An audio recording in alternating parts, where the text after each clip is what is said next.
Thanks for having me. My name is Brian. I'm the CEO and co-founder of Dive Studios. We're a digital media company with a particular focus on K-pop and AAPI audiences.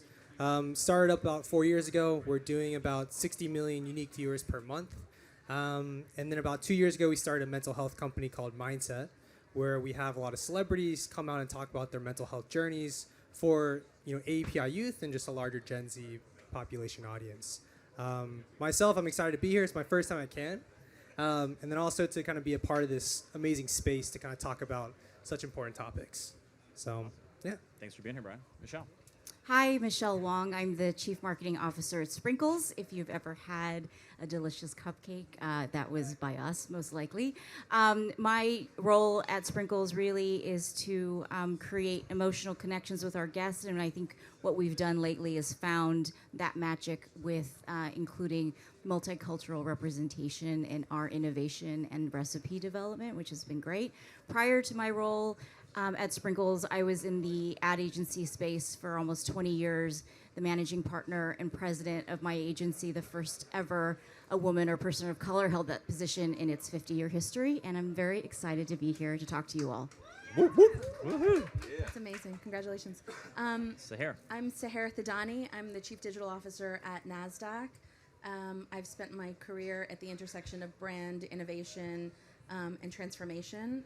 NASDAQ is a stock exchange. We sit at the intersection of public and private companies, and my mandate is to really help customers and clients through their growth journey of their companies as they go into the public markets.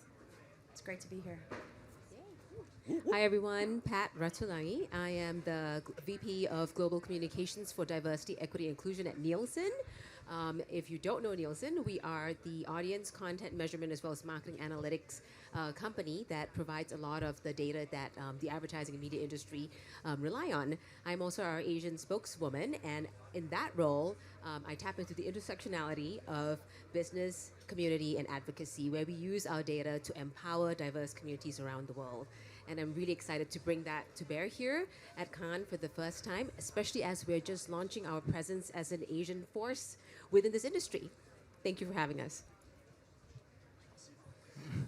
Good afternoon, everyone. Hope everyone's doing okay and feeling good and hydrated. My name is Tim Wong, founder and principal of TDW+Co. Excuse me, maybe I need to have some water myself, but sorry, I'll get to it. Should we do your intro for you? Just kidding. So TDW+Co is a community-based ad agency with a particular focus in helping to bridge the cultural communications gap between brands and the Asian American audiences. I'm excited to be here at Cannes. This is my second time. Looking forward to really sharing more about a movement that we're launching here called Stop at Nothing. And it's really creating a creative space for the Asian advertising community to be here at Cannes, having a place, a hub for a sense of belonging for those that want to be hanging out with Asian creatives and doing cool stuff, and also allies. So thank you for having us. Thank you, guys. So I'm Matt Weisbecker. I'm the Chief Revenue Officer of MyCode. We are a platform that helps brands reach and engage with diverse audiences. We have brands called H-Code that reaches the Hispanic audience, B-Code for the Black audience, and A-Code for reaching A and HPI, and then recently launched Pride Code for reaching the Pride community. One of the things I'd start with this is really kind of potentially just defining what we're talking about. So the bamboo ceiling was really coined and popularized in 2005 by Jane Hun and defined as a combination of individual, cultural, and organizational factors that impede Asian Americans' career progress inside organizations. Fortune later did an article a few years later that defined it as process and barriers that serve to exclude Asian and Asian Americans from executive positions on the basis of subjective factors, such as lack of leadership potential or lack of communication skills that cannot actually be explained by the performance or qualifications. So with that in mind, as a definition, I think one of the best things about having you guys on this panel is just hearing from your personal experiences. You've all excelled in your careers. You're all in leadership positions. Tell us a little bit about your experience and those impediments that you face in building your careers. Anybody would like to go first? I'll go. Michelle? Take it. I think it's really important to acknowledge the very distinct experience that Asians and Asian Americans have in business and growing up in their careers. I talked about this the other day, and I think I heard this certainly to your comment. Don't look like a leader. I don't see you in a leadership position. I mean, and to this day, I'm the CMO of a national and now global company. And when I introduce myself, I often either hear, "You're a CMO," or "I had no idea the CMO of Sprinkles was Asian." And there's so much to unpack with both of those statements. And I think it's we have to, like I said, acknowledge the experience, but also really step back and realize how important it is for us to have these moments to talk about this and to represent ourselves and to have visibility so that those questions and that response back to an introduction isn't so loaded. I find, I mean, from my experience and my background, the thing about these conversations is I don't know what I don't know. So hearing from everyone and hearing your experiences, it's the only way people who haven't had those experiences can even understand what those experiences are. Who has another experience they'd love to share? I can Pat? go. Okay, That'd be sure. great. So I've grown up in traditional corporate America for the most part, right? And I will say that it's been kind of an interesting trajectory because I am in corporate communications. And that's traditionally been something where women are in, but not necessarily Asian women. But I've also been always blessed with having a lot of allies. One of my mentors is in the audience here, Marie Lallemont. And they've always stood by me and supported me. But in order to reach those mentors, those allies, right, I had to lean in. And I had to, be willing to go out there and find them. And you can't be standing on the outsides or the outskirts and just expect to be served. And we can do that in a gentle and whatever's comfortable to you. I didn't go up on stages then. I'm still trying to get comfortable with that, to be honest. But, again, it's important to reach out and it's important to connect. So what can everyone in the audience do to sort of help do that along? What are some of the things that we can do to actually help folks throughout their career in mentoring? Are there simple steps that we can do that can make a difference? So I think for me personally, because I had that privilege and that experience, I tried to pay it forward, right? And look at, as an Asian spokeswoman, there are many other Asian women out there within Nielsen, for example, who are not in communications, who actually know the data, who actually know what's going on within agencies or the media much more than I can. So I try to bring them along with me when I'm speaking in different audiences. When we're engaging with Goldhouse, for example, our content measurement solution, Grace Note, Inclusion Analytics. That's not something I really know. And I always kid with them. I know this much to be dangerous, but it's been a good balance because they rein me in, give me the context to be able to tell the stories that are necessary for the community, for the expertise, but I bring them along with me as well.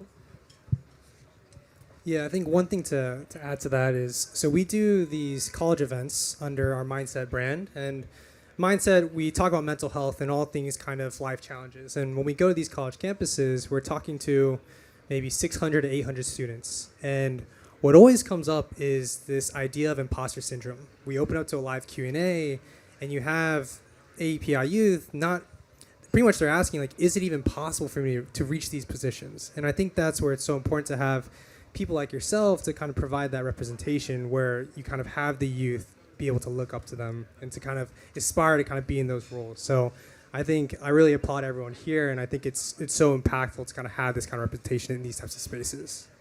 That's great. If I could just talk a little bit about the bamboo ceiling. I know that this is kind of a term that's really about professional development and a career growth and being able to punch above our weight and be always kind of having to break through professionally. I think from an industry perspective, since we do work in the space of multicultural marketing, right, and investment and spend in diverse audiences always seems to be the lesser, or it's like whatever's left over, right? And so we're always within the bamboo ceiling, kind of that concept of spending within the Asian American audiences or the Asian audiences. The fact is that the U.S. alone, $1.6 trillion in consumer spending power. The global audience is 60% Asian. The diversity of the Asian diaspora, 60% of the population of the world is Asian. 50% of the total global consumption is Asian. Why are we, like always, the last to be considered as a part of the marketing spend? So bamboo ceiling for me is always trying to fight for investment in diverse audiences. I think that's amazing. May I jump in real quick? Yeah, please. So since we're on a data track here, one of the things that I learned in the last couple of years is the fact that we need to keep fighting to be seen, not just us for ourselves, but us for the other people and the other parts of the audience out there. So we took a look at the top 10 most watched shows in America, which are mostly broadcast shows, police procedurals, medical dramas. And guess what? Only half of them had Asian women representation, and only one of them had Asian male representation. And if you think about police procedurals, if you think about medical dramas, model minority, right? These are the doctors, the analysts. So we as a media and marketing industry have the power to break through that and look deeper into your content, look into where your ads are being placed to make sure that they are in places that are fair, that are representative, that are inclusive. It's a great point, but it's also what roles people get when they're depicted in the media, right? So I went to music school, and there were no Asians. I'm Indian. There were no Indians anywhere. I was an opera singer, couldn't find one.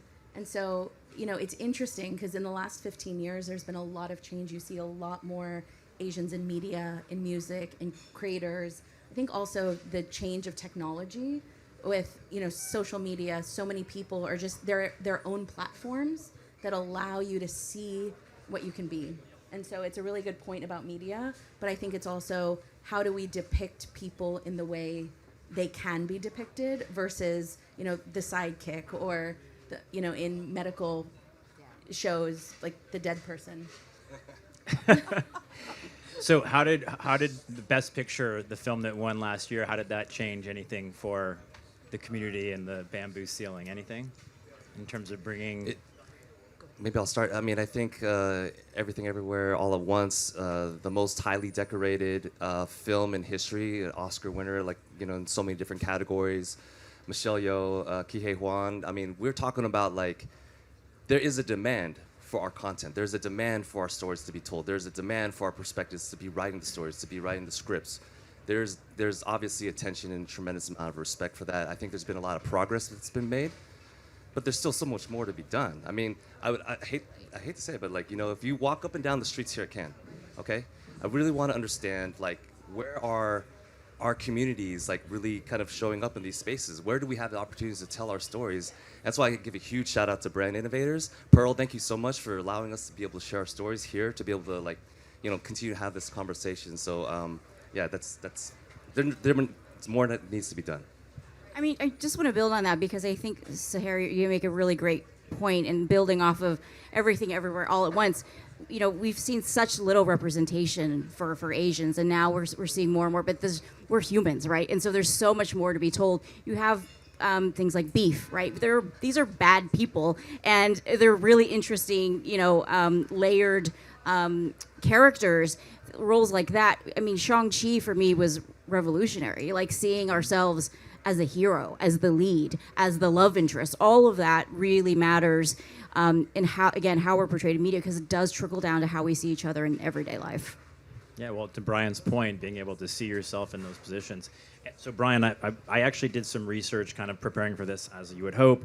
I came across some research from Jackson Liu at MIT, and it strongly suggested that the bamboo ceiling starts in higher education. It was specifically calling out ethnic East Asian and their struggle with the Socratic education style. So when you look at business schools and law school, and looking at certain sort of non-assertive cultures and not being able to speak up in those spaces, it's having an impact.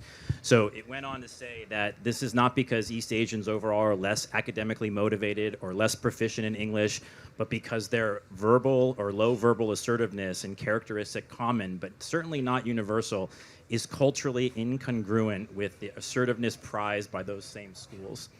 So what do you think about that? Because if it's happening in education as a starting point, that's scared. tough to overcome, right?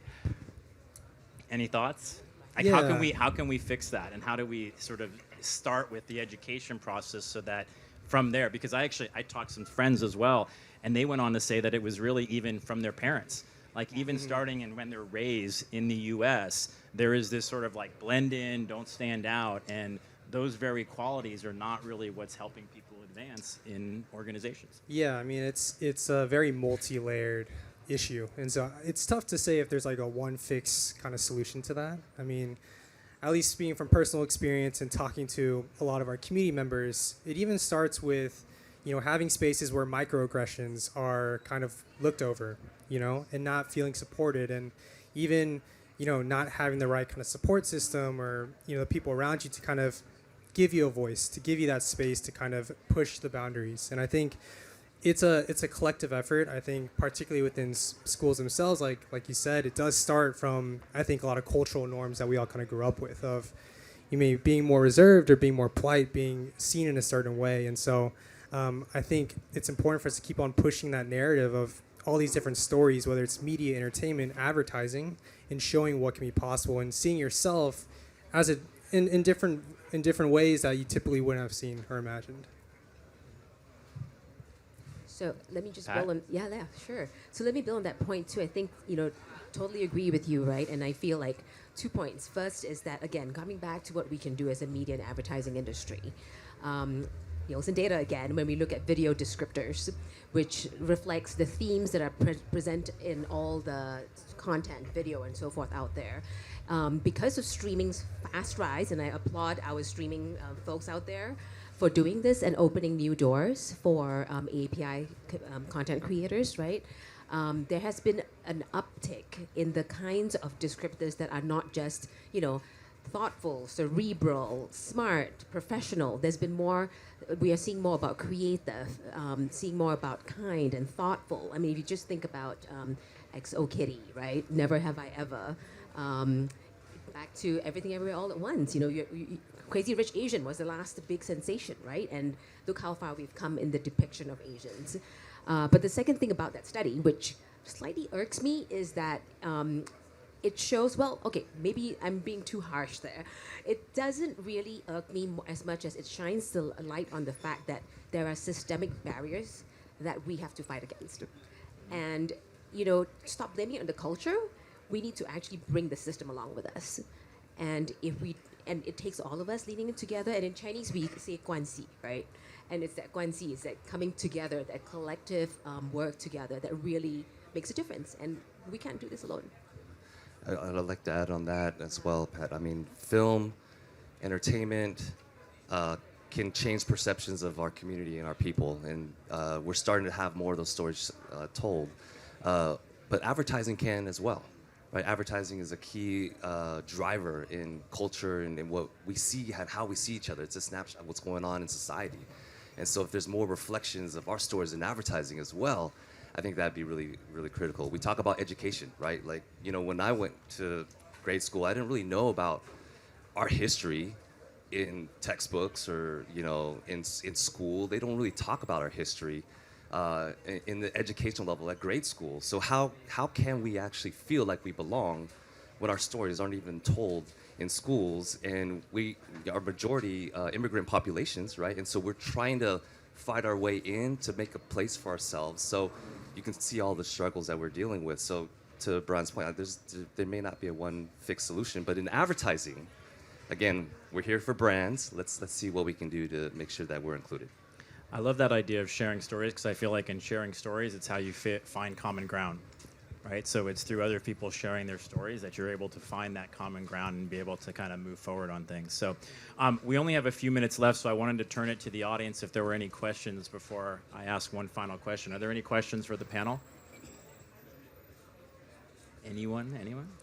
All right, well, with that, then, I wanted to give you guys a chance to kind of talk about some of the programs that you guys are working on. I know you mentioned that you guys are launching something here at Cannes. Tell us a little about what you guys are doing. Yeah, thank you so much, Matt. So Stop at Nothing is a movement that is bringing along the Asian experience in creative and in advertising in particular. We're launching here at Cannes. We have a cafe at the Bayou by Don Papo. It's on Tuesday today. Oh, sorry. Today's Wednesday. We already had Tuesday.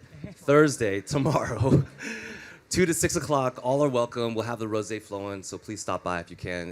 You can find out more at stopatnothing.me.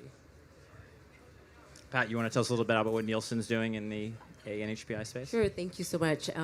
So we are actually starting a research collaboration with Gold House. We started that with the launch of our Asian American Diverse Intelligence Series report, which we co-released with Gold House in May. And there's a really great spotlight study there in terms of how advertising in Asian inclusive content actually delivers high impact in terms of engaging in Asians. So check it out, nielsen.com/Asian Americans. All right.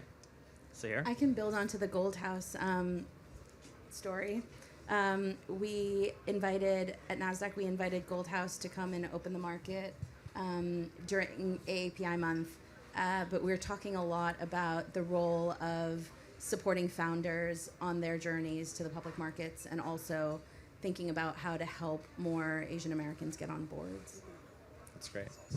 Michelle, tell us about just sort of the inclusion piece of having people with the recipes. I feel like that's kind of like on theme with AI, right? Like when we talk about AI and having the right people working on AI to inform AI, I feel like it's the same thing with recipes, right? So tell us a little bit about I think that. having the right people in the right positions to make decisions is a massive theme, and I think, you know, I'm very grateful and happy and proud to lead the Sprinkles business.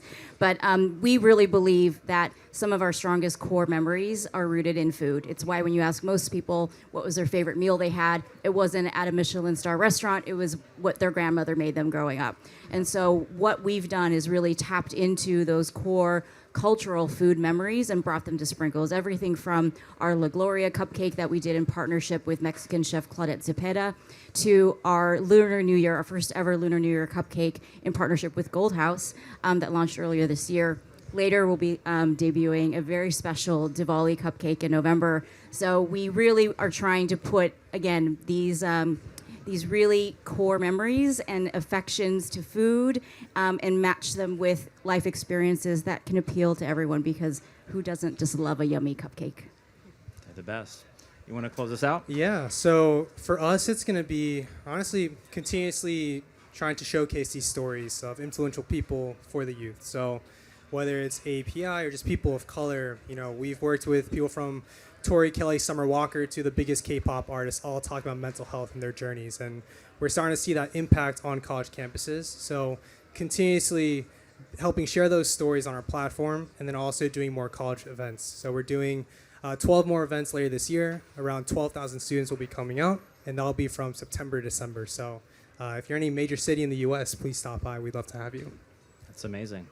Well, thank you guys for being here. I appreciate you all being a part of this. Thank you for all the great work you're doing. Keep it up. And thank you all for joining us. Have a great rest of your week. Thank you. Thank you. Thank you for having Take care, us. everyone.